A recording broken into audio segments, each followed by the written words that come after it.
Hello all, welcome to బుజ్జీస్ world.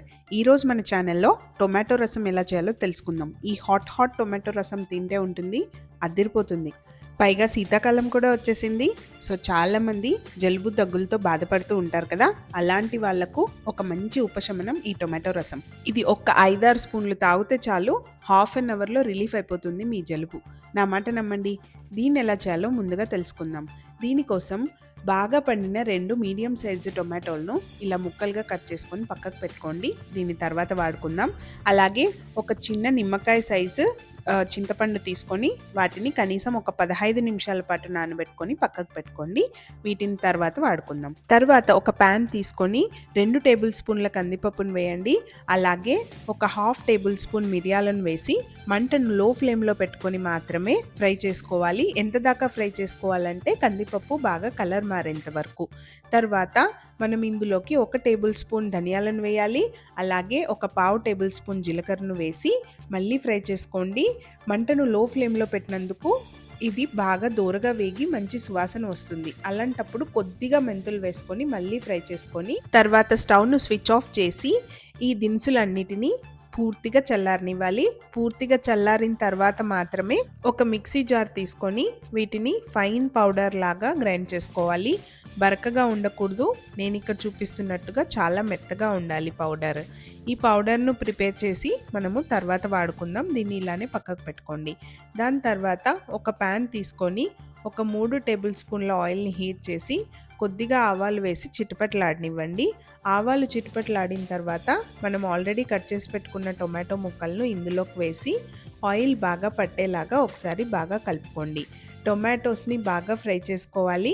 ఇలా టొమాటోస్ని ఒక 2 minutes fry చేసుకున్న తర్వాత మనము ఆల్రెడీ క్రష్ చేసుకున్న వెల్లుల్లిపాయలను ఒక 7 నుంచి 8 వరకు ఇందులోకి వేసి ఒక 2 పచ్చిమిరపకాయలను కట్ చేసుకొని ఇలా వేసుకొని టొమాటోస్ బాగా సాఫ్ట్ అయ్యేంత దాకా మూత పెట్టుకొని ఉడికించుకోవాలి. ఇందులోకి వాటర్ వేయాల్సిన అవసరం ఏమీ లేదు.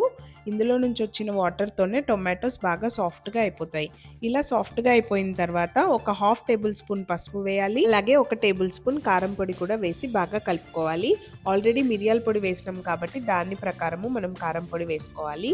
ఇలా కారము మరియు పసుపు బాగా కలిసిన తర్వాత మనం ఆల్రెడీ గ్రైండ్ చేసి పెట్టుకున్న పౌడర్ ఉంటుంది కదా, ఆ పౌడర్ని మొత్తం ఇందులోకి వేసేసి ఒకసారి బాగా కలుపుకొని ఆ వెంటనే మనం ఆల్రెడీ చింతపండుని నానబెట్టుకొని పెట్టుకున్నాం కదా, ఆ వాటర్ని మాత్రమే వేయాలి. ఇక్కడ ఆ చింతపండు రసం ఒక్కటే వేసేసి చింతపండుని తీసేసి ఒకసారి బాగా కలుపుకోండి. మనం ఇక్కడ కన్సిస్టెన్సీ అడ్జస్ట్ చేసుకోవడానికి నేను ఇక్కడ ఒక గ్లాస్ నిండా ఆల్మోస్ట్ ఒక పావు లీటర్ వాటర్ వేస్తున్నాను ఇందులోకి. మీకు ఒకవేళ వాటర్ సరిపోకపోతే ఒకసారి బాగా కలుపుకొని చూడండి. తర్వాత కన్సిస్టెన్సీ మీరు అడ్జస్ట్ చేసుకోవడానికి ఇంకొద్దిగా వాటర్ కూడా వేసేసుకోవచ్చు. తర్వాత ఫ్రెష్గా కట్ చేసిన కరివేపాకు మరియు కొత్తిమీర వేయండి.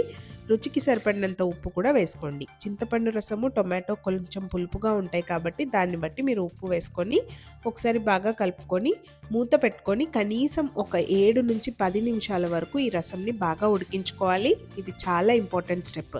బాగా ఉడికినప్పుడే ఇందులో ఉండే ఫ్లేవర్స్ అన్నీ మనకు బాగా వస్తాయి రసంలోకి. అప్పుడు రసం మనకు చాలా టేస్టీగా ఫ్లేవర్ఫుల్గా కూడా ఉంటుంది. కొద్దిగా ఉడికిస్తే రసం ఎప్పుడూ బాగుండదు. కనీసం 7 నుంచి 10 నిమిషాల వరకు తప్పనిసరిగా ఉడికించడం మర్చిపోవద్దండి. అంతేనండి. తర్వాత స్విచ్ ఆఫ్ చేసేసుకోండి. ఈ రసం హాట్గా ఉన్నప్పుడు చాలా ఫ్లేవర్ఫుల్గా ఉంటుంది. వేడివేడి అన్నంలోకి కొద్దిగా నెయ్యి తగిలించుకొని ఈ రసంతో పాటు తింటే ఎలాంటి జలుబు దగ్గు ఏదైనా అలర్జీస్ కూడా మాయమైపోవాల్సిందే, పరిగెత్తి వెళ్ళిపోవాల్సిందే. ఇక ఏ డాక్టరు అవసరం లేదు జలుబుకి. ఈ రసం ఒక్కటి ఉంటే చాలు.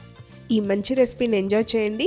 అలాగే బుజ్జీస్ వరల్డ్ ఛానల్కి సబ్స్క్రైబ్ చేసుకోవడం మర్చిపోతండి. Thank you.